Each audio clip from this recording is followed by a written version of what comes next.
जी।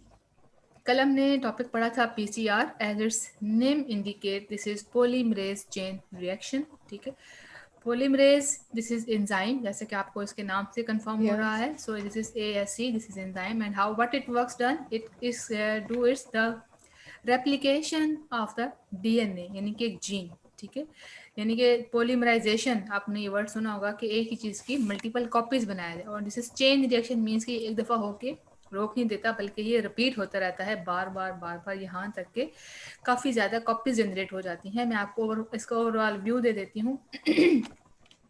जैसे for example ये एक DNA double helical double stranded DNA है। ठीक है, यूँ आपको नज़र आ रहा है। फॉर एग्जांपल ये इसका एक पॉइंट ऐसा है कि आप इस जगह से इसकी कॉपीइंग करना चाहते हैं, यानी कि एक DNA का यहाँ पर एक ऐसा जीन है। ठीक है, आप इसकी मल्टीपल कॉपीज लेना चाहते हैं, ये वाला, इस एक खास रीजन की। ठीक है। तो इसके लिए पहला प्रोसीजर क्या होगा कि सबसे पहले इन दोनों DNA के, ज़ाहिर है ना, आपने जब पढ़ा था सेमी कंजर्वेटिव DNA का जो रेप्लिकेशन का प्रोसीजर है, सेमी कंजर्वेटिव में मतलब ये होता है कि एक जो स्ट्रैंड होता है वो वही रहता है, उसके साथ दूसरा स्ट्रैंड नए एडिशन ऑफ न्यूक्लियोटाइड की वजह से दूसरा स्ट्रैंड न्यू होता है। इस तरीके से ये भी ठीक। एक अगले रेप्लिकेशन में एक वही रहेगा, अगले इसके साथ जब DNA का दूसरा स्ट्रैंड बनेगा तो it will be daughter strand and it will be new. So it is semi conservative. मामा। जी, ना मैम कुछ नहीं। अच्छा। अब इसका ये तो आपको पढ़ा बता ये रही थी कि क्या होता है। अब इस पीसीआर में क्या होता है, बेसिकली सबसे पहले इन दोनों इतना हाई टेम्परेचर पर इसको हीट किया जाता है for the 1 minute to denature, ताकि दोनों स्ट्रैंड सेपरेट हो जाएं। अब आप देख रहे हैं ये दोनों स्ट्रैंड सेपरेट हो गए, एक लाइट ब्लू एक डार्क ब्लू। डाल। जी। अब क्या किया जाता है यहाँ पर, आपको आपने जब वो लेक्चर्स की वीडियोस मैंने फॉरवर्ड की हुई, आपने सुना होगा कि जैसे यस ही मैम। इन दोनों स्ट्रैंड्स की के साथ नया इसका दूसरा स्ट्रैंड बनता है, तो उसके लिए क्या प्रोसीजर होता है कि इसमें पहले सबसे पहले प्राइमर ऐड होता है। ठीक है, ठीक है प्राइमर मैम। का काम क्या होता है, प्राइमर ये उसको इनिशियलाइज करता है, यानी कि स्टार्ट करता है starting addition of the new nucleotides. यानी कि ये जो पॉलीमरेज के जो एंजाइम्स हैं, ये इनका काम स्टार्ट करना नहीं होता, बल्कि इनका काम होता है just addition of nucleotide to the already growing chain. Already एक चेन बन रही है, उसके साथ ऐड करते हैं। एडिशन का स्टार्ट कौन करता है, this is a primer. Primer क्या चीज है, it primer. Is this is a sequence of 20 nucleotide that is complementary to this chain. यानी कि अगर DNA के इस जगह पर A एंड G है, तो प्राइमर में क्या सीक्वेंस होगा, A क्या क्या लगता है T, G क्या लगता है C।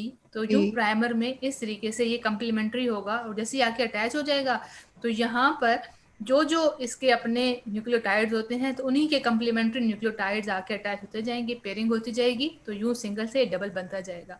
इस तरीके से ये भी होता है 3 to 5, इस तरीके से ये भी दूसरे वाला भी यूं 3 to 5 ये डबल होते जाएंगे। ठीक है, ठीक है मैम। तो ये आप देख रहे हैं कि पहले आके एक स्टेज में प्राइमर ऐड हुआ, फिर उसके बाद अगले स्टेज में आप देख रहे हैं ऐड न्यूक्लियोटाइड पॉलीमरेज। ठीक है, फिर यहाँ पर ये आकर दूसरे DNA पॉलीमरेज एंजाइम आके इसके साथ न्यूक्लियोटाइड्स ऐड करता जाता है। तो ये तो एक स्टेप में एक साइकिल है। तो ये बार बार होता है इसी तरीके से, बार बार DNA ओपन होता है, स्ट्रैंड उसके दोनों ओपन होते हैं, फिर प्राइमर लगता है, फिर न्यूक्लियोटाइड लगते हैं, फिर उसके बाद फिर दोबारा ये डबल में कन्वर्ट हो जाता है, ये डबल फिर दोबारा से पीछे जाता है। मतलब इस तरह से ना इसकी बहुत millions of the copies generate हो जाती हैं। तो मतलब ये कि ये जो एक खास रीजन था इस जगह पर, ठीक है, ये जो एक खास जीन था, ये खास DNA का पार्ट था, आपने इसकी एक से लेकर आपने इसकी हजारों में कॉपियिंग कर ली। क्लियर है बात, समझ आ गई? Yes ma'am. अच्छा, ये तो हो गया पीसीआर। यहाँ पर बहरहाल मैं मेरे कल के लेक्चर में सारा डाटा है, डिटेल में है, आपको फॉरवर्ड कर दूंगी, इसलिए मैं सारा नहीं पढ़ रही।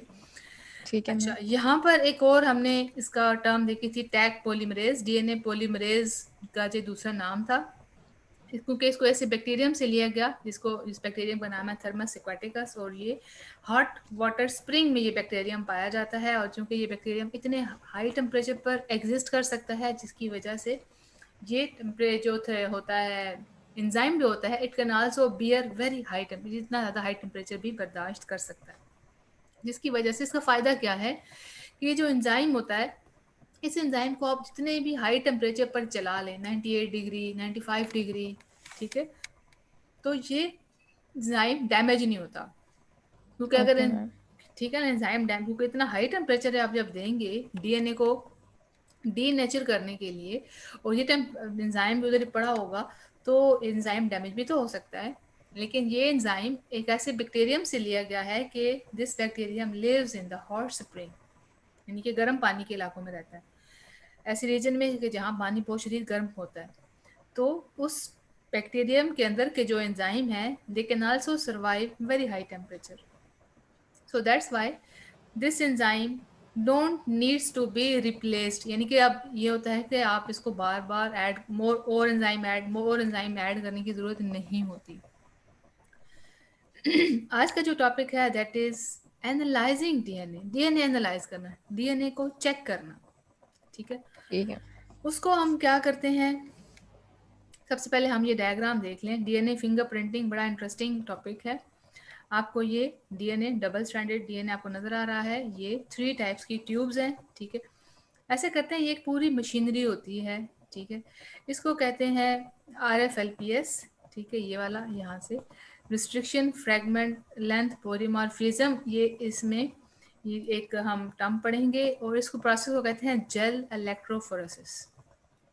यहाँ पर ये जो रीजन है, यहाँ पर हम जेल जेल जैसे आप समझते हैं ना, जैसे आप कपड़ों को माया भरा कल सारा लगाते हैं, जब वो सॉलिडिफाई हो जाता है तो वो कितना हार्ड हो जाता है, ऐसा ही है ना। तो जिस पोजीशन में वो यस होता मैम। है वो उधर ही जम जाता है।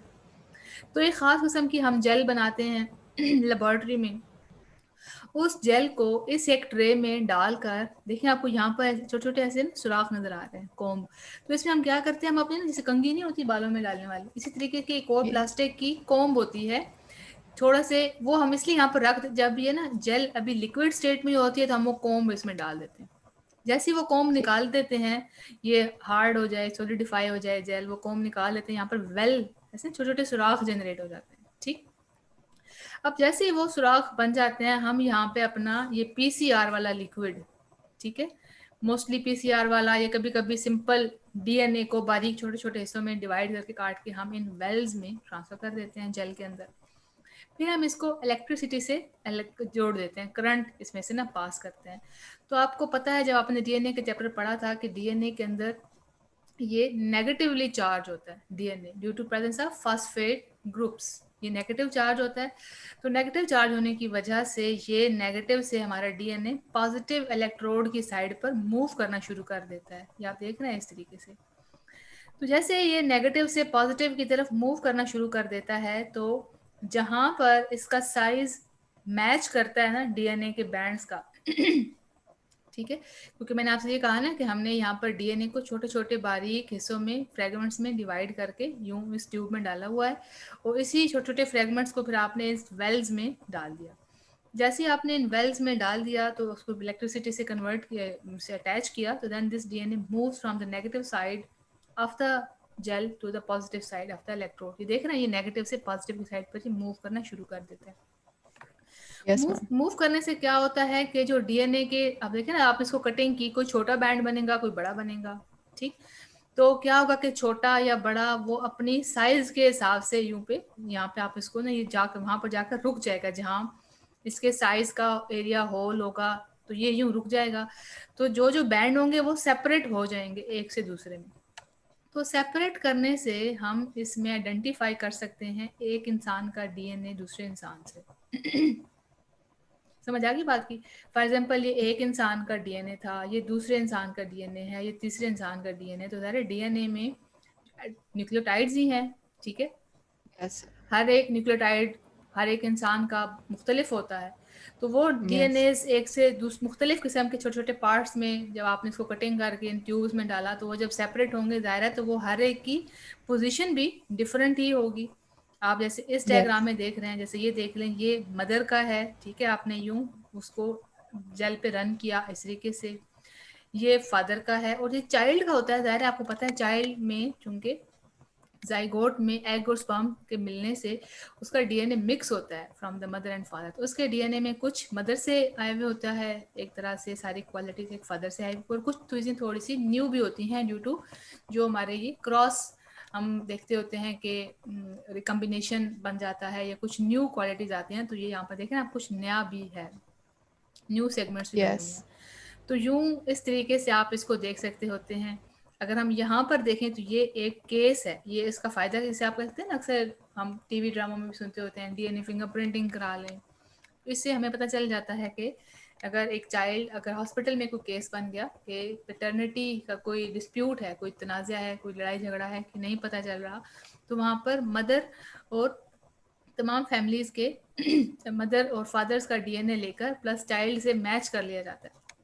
तो जिससे सबसे ज़्यादा मैचिंग होगी वो उस बच्चे का फादर या मदर हो सकते हैं। ठीक है, बात समझ आ गई? अच्छा, Yes, अब ma'am. यही बात हम पढ़ने जा रहे हैं। आज हमने उसके प्रोसीजर भी देख लिया।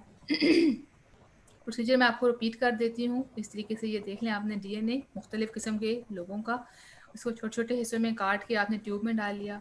उसी ट्यूब से फिर आपने यूं इस जेल में वेल्स क्रिएट करके उसको उसमें वेल्स में ट्रांसफ़र किया। अच्छा, अब क्या होता है? Perform gel electrophoresis. इलेक्ट्रोफोरेसिस अब denature the DNA and blot into the membrane. अब वहाँ से हम इस सारे जेल में से डीएनए को बाहर निकाल लेते हैं और apply radioactive probe to the membrane. Radioactive, ज़ाहिर है कि जो रेडियो एक्टिविटी से रेडिएशन रिलीज करता है, और रेडिएशन जैसे ही वहाँ से होती है तो हम देख सकते होते हैं। रेडियो एक्टिविटी का फ़ायदा यही होता है ना, पर्पस के वहाँ से रेडिएशन रिलीज होती है और we can see it easily कि कहाँ किस जगह पर कोई ख़ास चीज़ मूव कर रही है। And then get autoradiograph. तो यूं इस तरीके से देखें, लॉन्ग से शॉर्ट, देखें ना, शॉर्ट डीएनए जितना छोटा बैंड होगा वो जल्दी से आगे मूव कर जाएगा, ऐसे ही है ना। Yes, ma'am. तो बड़ा पीछे रहेगा, शॉर्ट आगे मूव कर जाएगा। तो इस तरीके से हम यहाँ पर मुख्तलिफ किस्म के बैंड्स देख लेते हैं। अच्छा, entire genome of the individual can be subjected to a DNA fingerprinting. पूरे के पूरे डीएनए को हम फिंगरप्रिंटिंग के थ्रू से देख सकते हैं। Genome is treated with a restriction enzyme.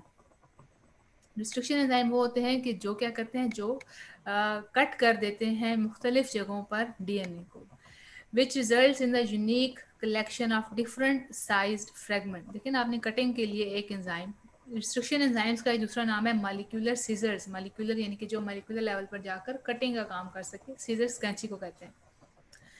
अच्छा, अब ये एंजाइम क्या करेंगे, डीएनए को मुख्तलिफ जगहों पर कट कर देंगे इनटू डिफरेंट साइज फ्रेगमेंट, छोटे छोटे हिस्सों में। तो इन डिफरेंट साइज के कटे होने की वजह से रिस्ट्रिक्शन, फ्रैगमेंट, लेंथ, पॉलीमार्फिज्म, पॉलीमॉर्फ यानी कि डिफरेंट वैरायटी होना शेप में, पॉलीमार्फिज्म। तो एक डिफरेंट वैरायटी बन जाएगी एग्जिस्ट बिटवीन द इंडिविजुअल। तो हमें मतलब हम ये देख सकते होते हैं कि इस और इसके दरमियान कुछ हो सकता है कि ये देखिए ना, पॉलीमार्फिज्म, इसका साइज, इसका साइज और इसका साइज इसका बिल्कुल आमने सामने, ऐसे ही है ना। तो दिस इज लेंथ पॉलीमार्फिज्म। अच्छा, during a process called gel electrophoresis, the fragments can be separated according to their length, molecular weight और अब हम इनको, जो जो चीज़ इस मिक्सचर में है, जो इस मिक्सचर में है, जो चीज़ इस थर्ड मिक्सचर में है, हम उसको सेपरेट कर सकते हैं। समझ गया मेरी बात? Yes, ma'am. And result in the number of the bands. अब हमें बैंड्स मिल जाते हैं that are so close together that they appear as a smear. तो ये हम बहरहाल आप इतनी बात समझ लें कि हम इसको यूं, अगर इस थर्ड टाइप में, थर्ड इसमें देखें कि इसमें काफ़ी ज़्यादा छोटे, मतलब मुख्तलिफ वैरायटी के बैंड्स, कुछ छोटा बना, कुछ उससे बड़ा, कुछ उससे बड़ा। ठीक, इसमें तमाम के तमाम एक ही साइज़ के हैं, इसलिए एक ही जगह पर ये बैंड इकट्ठा होगा। इसमें इतनी डिफरेंट वैरायटी है कि it can be separated and it can be seen easily. Clear? Yes, ma'am. Clear. However the use of probe, probe होता है जेनेटिक मार्कर आप कह लें, कि जिसकी वजह से हम इसको इजीली देख सकते होते हैं। However the use of probe for genetic markers produce a distinctive pattern that can be recorded on X ray film. तो हम यूं, मैम आपने प्रोब्स का क्या बताया? प्रोब होता है जैसे आप कह सकते होते हैं जेनेटिक मार्कर, ठीक आप है मैम। उसको इजीली देख सकते होते हैं। ठीक है, प्रोब की हेल्प ठीक। से आप उसको देख सकते होते हैं इजीली। अच्छा, अब आगे यहाँ पर 3 डिफरेंट टाइप के केसेस हैं। इसका फ़ायदा क्या होता है डीएनए फिंगरप्रिंटिंग का, कि DNA from a single sperm is enough to identify a suspected rapist. अक्सर आप टीवी पे न्यूज़ सुनते रहते होते हैं इस किस्म की, जैसे मैंने अभी आपसे जिक्र भी किया, डिस्प्यूटेड हॉस्पिटल के केस होते हैं पेरेंटहुड का, कि फादर कौन यस। है। तो उस सारी चीज़ों को कंफर्म हम करते हैं using this type of test. अब बात यह है कि since DNA is inherited, DNA father से और मदर से दोनों में बेबी में आता है, तो a fingerprint resemble that of the ones parent. तो जाहिर है कि डीएनए फिंगरप्रिंट जो होता है वो उन दोनों पेरेंट्स में से किसी एक के साथ या दोनों के साथ रिजेंबल कर रहा होता है। So DNA fingerprinting successfully identified the remains of the teenager लड़की who has been murder 8 years before the skeletal DNA was similar to that of parents DNA। अच्छा, ये एक पूरी स्टोरी का एंड बताया गया है कि इस फिंगरप्रिंटिंग की हेल्प से हम क्या कर सकते हैं, रिमेन्स ऑफ द टीनेजर, एक लड़की की जिसका मर्डर किया गया 8 years बिफोर, 8 साल पहले, और उसकी कहीं से बोन्स में से डीएनए निकाला गया और उसके पेरेंट्स ढूंढ रहे थे, और ठीक है उस जगह से उस एरिया से कोई बोन्स मिली, उस बोन्स का डीएनए चेक किया गया, फिर उसके पेरेंट्स का भी चेक किया गया, तो उनकी आपस में सिमिलैरिटी की हेल्प से पता चला कि ये लड़की इन्हीं की बेटी थी। और जाहिर है उसके हवाले से अगर रिपोर्ट हुआ था कि वो she was murdered 8 years back, तो यूं एक तरह से थोड़ा सा स्टडी किया जा सकता है। अच्छा, फिर उसके बाद ये जो अगली स्टोरी है दैट इज अब ये जो आप फिंगर 23.7a में आप देख सकते हैं, ठीक है। अच्छा, अब अगर यहाँ से, अच्छा ये जो पहला केस, चले ये बाद में हम देखते हैं, ये वाला जो केस है that is 23.7a shows comparison of child's fingerprint with that of his parents। ये child का है, ये parents से है। Child has received the DNA from both of his parents। Arrows indicate that some bands in him are like his father। ऐसे ही है ना, ये father की तरह है, ये भी Yes. father की तरह है। And some of like his mother।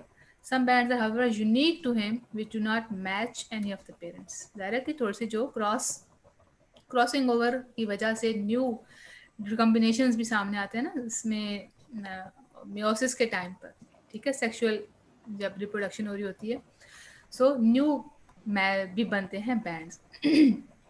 अच्छा, अब ये जो अगला केस है ये वही वाला है कि दो मेल के जो कह रहे हैं कि ये बेबी उनका है, सो उन दोनों का डीएनए लिया गया। मदर का कंफर्म है कि मदर यही है। The child receive the DNA from both of his parents. अच्छा, अब अगर हम इसको खुद से एनालाइज करने की कोशिश करें, ये मदर है, ये चाइल्ड है, ये एक फादर है और ये दूसरा इंसान, दूसरा मेल जो कह रहा है, तो आपको कौन सा नजर आ रहा है? F1 के साथ ये ज्यादा मैच कर रहा है या F2 के साथ ज्यादा मैच कर रहा है? F2 के साथ मैम। F2 के साथ। So obviously F1 is not the real, F1 real father नहीं है, F2 is his real father. ठीक होगी बात? Yes. इसी तरीके से अभी अगला केस है, ठीक है। The arrows on the left right shows common band between mother and the child, while those on the right shows common band between father and the child। तो ये जो राइट वाला एरो, आप एरो नजर आ रहे हैं, ये और सी के दरमियान ये देखें आपको कॉमन बैंड नजर आ रहे हैं, ठीक। अब अगला एक और केस हम स्टडी कर लेते हैं इसी तरीके से। ये एक देख लें, एक विक्टिम यानी कि एक गर्ल की जिसको कुछ अर्सा पहले मार दिया गया, ठीक है। फिर उसी के बॉडी से, उसी के नेल्स के नीचे से, ज़ाहिर है कि जब जिसको मर्डर किया जा रहा होता है तो मारने वाले की भी कोई बाल या कोई ऐसी चीज़ ज़रूर वहाँ गिर जाती है कि that can act as a specimen. तो उस स्पेसिमेन का भी डीएनए लेकर उसको यूँ इलेक्ट्रोफोरेसिस से बैंड्स देख लिया हमने। फिर देन उसी एरिया से कुछ मशकूक लोग, सस्पेक्टेड लोगों का भी डीएनए लेकर उसे मैच किया गया। अब आपको कौन सा लगता है, 1, 2 या 3, किस बंदे का डीएनए सबसे ज्यादा जिसका स्पेसिमेन से मैच करेगा, he will be the murderer. तो आपको कौन सा लगता है, कौन सा सबसे ज्यादा मैच कर रहा First. है?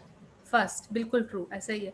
तो 1%, number 1 is the murderer of this girl. तो यही Suspect स्टोरी, थे। तो यही स्टोरी आगे लिखी हुई है, ठीक है। A criminal on a deserted place assaulted a woman, यानी कि एक मुजरिम ने एक फीमेल को मार दिया। शी स्क्रैच्ड हिज फेस, उसने अपने नाखूनों से उसके फेस को उसके ऊपर नोचा, खराचे डाली। But he murder her and, उसने उसे मार दिया और चला गया। सो फोरेंसिक साइंटिस्ट, फोरेंसिक वो होते हैं कि जो इस तरीके से dead plant and human being और उनकी सारी केस की स्टडी कर रहे होते हैं। उन्होंने रिकवर किया murder's hair and skin cells from underneath her nail. उसने उस लड़की के नेल्स के नीचे से ना उसके स्किन के और सारी हेयर्स उसके ना स्मॉल सैंपल्स ले लिए।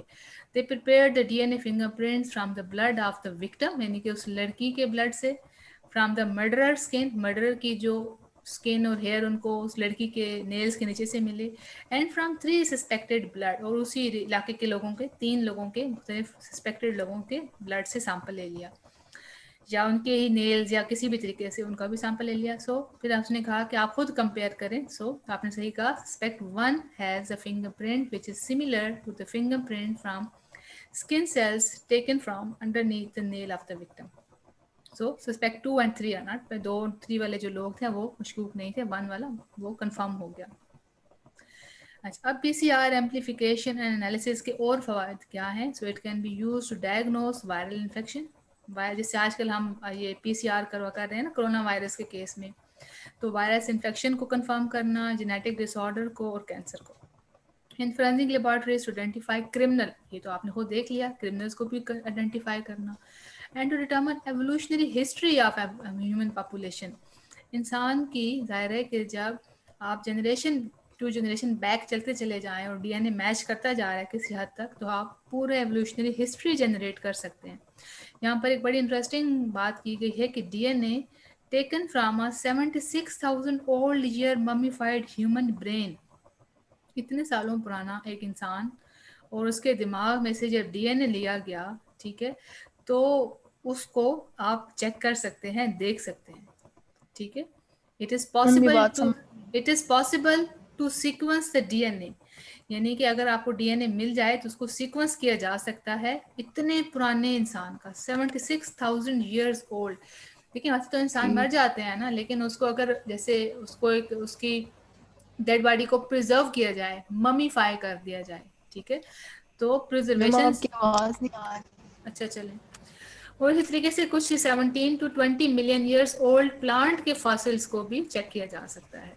तो बाकी चला कल पढ़ेंगे, आज आपको ये समझ आ गया सारा टॉपिक?